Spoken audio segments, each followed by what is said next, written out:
All signs point to this as we get a massive update on the St. Louis Blues heading into the remainder of the preseason and into game one as Jim Montgomery speaks on multiple players heading into their first game at the Enterprise Center tonight. But not only that, we get a huge update on Doug Armstrong and his future with the St. Louis Blues moving forward. We're going to break down all this and so much more later on this episode. Before we get into it, I just want to give a huge shout out to everyone watching. If you're part of the 4,132, I just want to give you even a bigger shout out. And if you haven't hit the sub button yet, but you want to stay up to date on everything to do around the St. Louis Blues, we're trying to reach our goal of 4,500 subscribers before the season starts. So make sure to go down and hit that free subscribe button. It helps a bunch, and in return, we'll give you daily updates from all around the team. But with that, Darius, let's just hop straight into this. And before we get into this update, Jim Montgomery speaking on the players, let's go straight into an update on Doug Armstrong.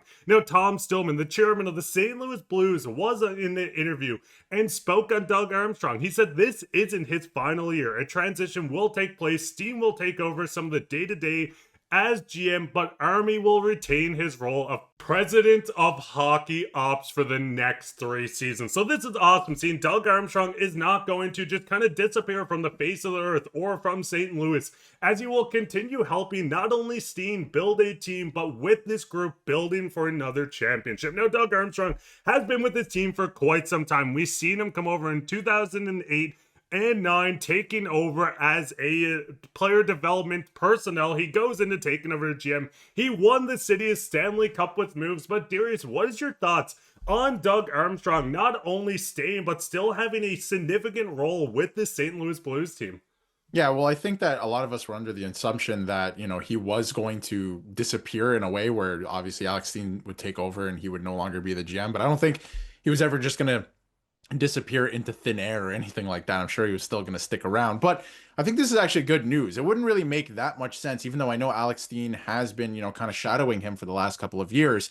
It wouldn't really make sense for all of a sudden July 1st comes, hard stop. Okay, Alex Steen, you take over every single thing now as GM and, president. That would just make no sense for the team, right? So not no sense, but of course he's been shadowing him. But obviously I think you could still use that mentorship from a guy like Doug Armstrong, who genuinely has a Hall of Fame career at this point if it were to end tomorrow. So I think this makes a lot of sense. Alex Steen's going to start taking over a couple of things. You also have to take into consideration there's a lot of GMs around the league that are older and very familiar with each other. And I think Alex Steen needs to start poking his head through a little bit with some of those responsibilities, gain their respect, all of those things around the league, and then he can take over as the full-time GM. And I think Doug Armstrong's going to help usher him in slowly. So I'm glad we finally got some clarity on that, because again, I think everyone was under the assumption that July 1st next year or at some point during the summer, it was going to be like, all right, thank you very much, a handshake deal. And, Doug Armstrong was going to walk into the sunset and Alex Steen would take over everything all at once. So glad we got some clarity on that. I think the plan makes sense. And I think it's a good thing for the Blues and Blues fans, because this team's back on the up and Doug Armstrong's still going to be there mentoring Alex Steen as he continues to take on more responsibilities. And I think it's going to be awesome. Listen, this 3-year window with him still with the organization, 4 if you count this year as well, Doug Armstrong hopefully gets to hoist another cup in St. Louis, which would be poetic going farther. But the big thing with Doug Armstrong, he's not only respected in St. Louis by the players, but by the rest of the league as well for his work with multiple teams. We've seen it with the Dallas Stars. We've seen it with Hockey Canada. Keeping him with this group helps them felicitate trades and going even further. With Blues fans, what is your thoughts on this? Do you think this transition is the perfect thing? Do you think Doug Armstrong wins another cup as GM before taking over as president? Let us know down in the comments. But with that, we'll go straight into the second part of today's episode, where we do know the St. Louis Blues are finally coming home for the first preseason game against the disgusting Chicago Blackhawks. Now with this, we know the Blues are going to be on home ice. This is going to be an exciting game, and we get a lot coming out of this. The game day lineup is there. You can read through. There's a lot of familiar faces and rookies coming through. You can see Justin Carbonneau and Dvorsky take on a preseason game in St. Louis together. But the big thing is we get a lot of quotes from Jim Montgomery on a lot of players. He goes through and says Stenberg has really caught my eye. Skinner caught my eye. You can pause and read through.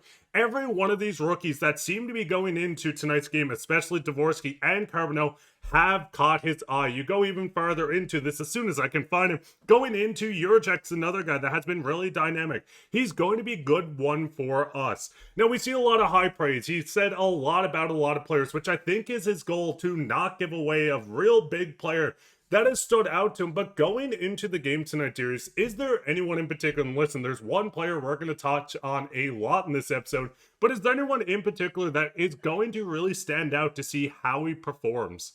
Well, first of all, take a shot every time that Jim Montgomery and a player catches his eye, because there was quite a few in that initial quote. But yes, there are a couple players, and I think there's a couple players that if you look up and down the lineup and what they're kind of running with right now, because obviously some players are going to start to get cut and they're going to make some decisions next week because the season's already a week and a half away at this point. So yes, there's a couple players. Mayu, to me, I think he's going to make the team, but what does he do? What does he continue to do? That's a big name.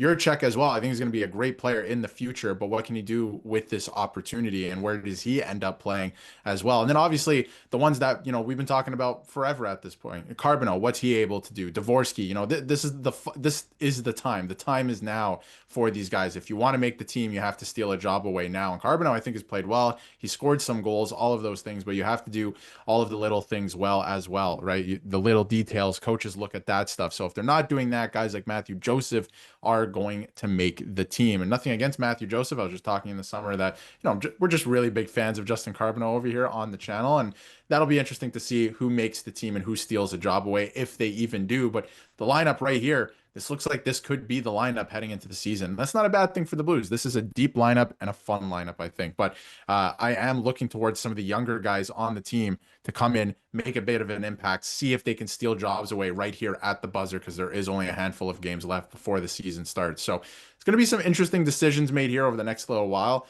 We'll see if anyone kind of rises above the rest. But one thing I think is interesting too, Mark, is the center position. We were under the assumption that that second line was going to stick together because they were so good if you look at the advanced analytics. Not the case. Suter's up there now in the second line, which I kind of like stylistically. I think this actually fits the team better.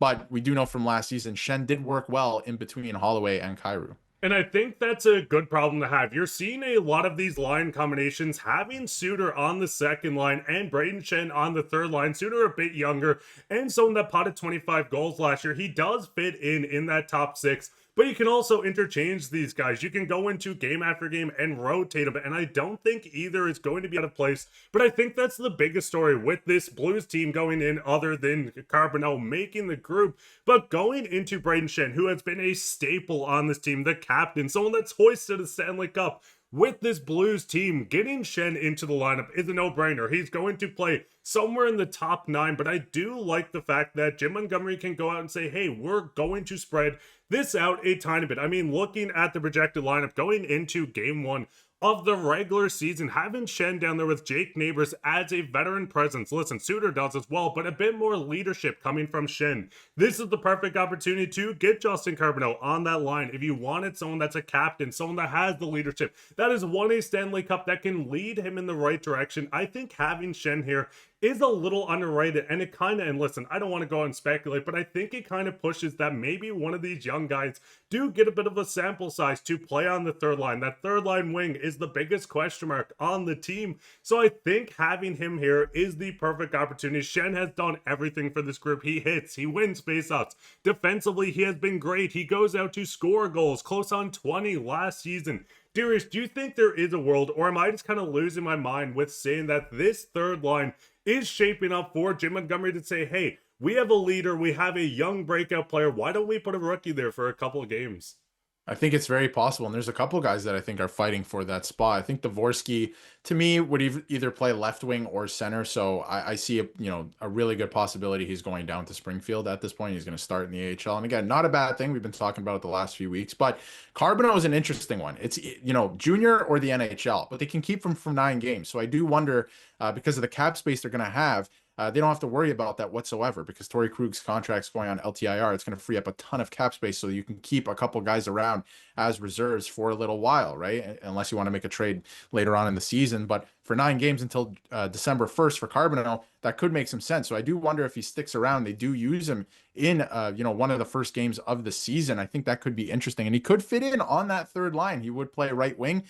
You would just replace Joseph for him, and I think that could work well. Like you said, you have some veteran leadership on that line. You have a little bit of everything on that line. And Carbonell, it's not like he's just a pure goal scorer and that's all he does. Like, no, he plays physical. He is a new age power forward, so he would fit in that third line. The only case I don't see making sense for Justin Carbonell on this team is to have him stay and play on the fourth line. That makes no sense for his development, the player that he is. He would have to play a certain role on the third line or in the top six, and I don't see him playing in the top six yet. Of course, in the future, 100%, but right now, the best fit for him, I think, would probably be on that third line to stick around and then sent back to junior. But it's going to be interesting to see, if they think that's good for his development, if they want to keep him around. There's no harm in doing it. I think they can do it. They have the cap space to do it. Why not?